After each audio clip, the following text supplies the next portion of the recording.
ہے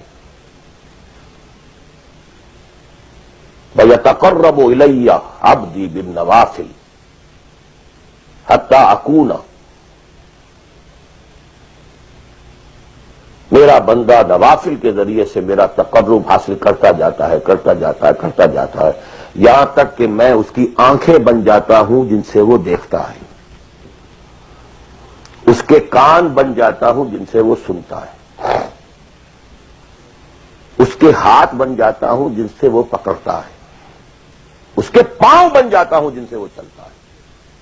حدیث قدسی، اور سارے وہابی بھی مانتے ہیں اس کو، یہ نہ سمجھیے کہ یہ کسی صوفی کی بڑھ ہے،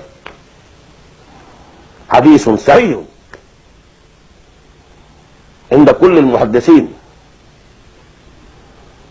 اللہ ہاتھ بن جاتا ہے آپ کا، اللہ پاؤں بنتا ہے آپ کا، اللہ آنکھ بنتا ہے آپ کی، اللہ کان بنتا ہے آپ کا۔ یہ بہت اونچی بات ہے، بہت اونچی بات ہے، بہت اونچی بات ہے، لیکن یہ تقرب بالنوافل کا درجہ کہاں آئے گا؟ جہاں آپ ایک اسلامی نظام کے تحت سانس لے رہے ہیں، جہاں وہ اسلامی نظام نہیں ہے، پہلا فرض تن من دھن اس نظام کو بدلنے کے لیے لگا دینا۔ اگر یہ نہیں ہے تو نماز نہیں ہے، منہ پر دے ماری جائے گی۔ میں جو کچھ کہہ رہا ہوں علی وجہ البصیرت کہہ رہا ہوں، میری پوری زندگی کے مطالعے کا نچوڑ ہے۔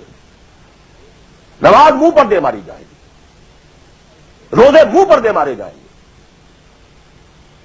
You reconcile yourself to that system جو میری بغاوت کے اوپر مبنی تھا۔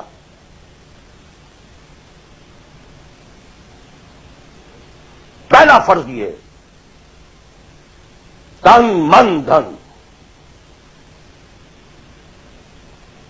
You can not reconcile with that system, you can not accept that system. اس میں اپنے آپ کو اکوموڈیٹ کرنا، اس میں اچھے کیریئر تلاش کرنا، اس میں اچھی جائیداد بنانا، اس میں پیسہ جمع کرنا، اس میں اچھی سے اچھی بچوں کو ایجوکیشن تاکہ بہتر سے بہتر زندگی وہ بھی گزار سکیں، سب کا سب حرام، مطلقاً حرام۔ پہلا کام یہ ہے اپنی جان، اپنا مال، اپنا تن، اپنا دن سب اللہ کے دین کے لیے خرچ کرو۔ سب سسٹمز لیول کے اوپر صرف جان کو باقی رکھنے کے لیے جو ناگزیر ہے، that is allowed, nothing more. This is the point, crucial point. اب ہمارے سامنے حدیثیں ہوتی ہیں اور وہ سارے فضائل کی کتابیں ہیں اور یہ ہیں جن کا تعلق اس ماحول سے تھا جبکہ دین قائم ہو چکا تھا،